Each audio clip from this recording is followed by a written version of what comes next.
یہ سوال کیا کسی نے، السلام علیکم۔ وعلیکم السلام ورحمۃ اللہ وبرکاتہ۔ استاد محترم، ایک شخص دوسرے شخص کو کاروبار کے لیے پیسے دیتا ہے اور جس کو پیسے دیتا ہے وہ کہتا ہے کہ میں آپ کو ہر مہینے اتنے پیسے دوں گا، یعنی متعین کر دیتا ہے، تو ایسی شرکت جائز ہے یا نہیں؟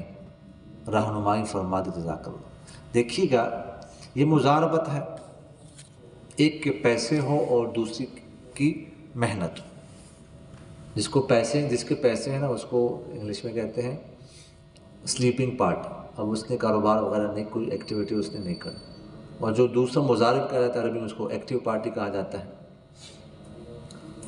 تو اس کے لیے ضروری ہے کہ جو منافع آ جائے اس کی شرط طے کی جائے کہ مضارب کتنا منافع میں سے کتنا لے گا، اور رب المال جس نے پیسے دیے وہ رب المال کہلاتا ہے عربی میں، وہ کتنے 50-50 ہے یا 60-70 ہے، 60-40 ہے، 70-30 ہے، وغیرہ ذالک، جو بھی طے کر لے باہر میرے زمین سے کوئی حرج نہیں۔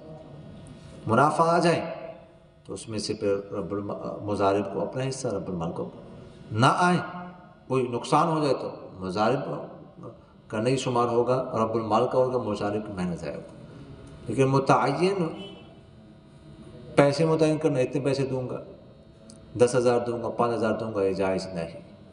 اسی طرح جو رقم دی ہے اس کا پرسنٹیج متعین کرنا کہ مثلا 1 لاکھ دیا ہے تو اس کا 10% مجھے دیں گے، یہ بھی جائز نہیں۔ یعنی پیسے متعین نہیں کر سکتے، منافع میں سے ایک شرح متعین کر سکتے، منافع آ جائے تو اتنا فیصد آپ کا، اتنا فیصد میرا، یہ تو کر سکتے۔ اس کے علاوہ تو یہ جو صورت پوچھی گئی ہے یہ جائز نہیں۔ سمجھ آ گئی کہ نہیں ہے؟ وما علینا الا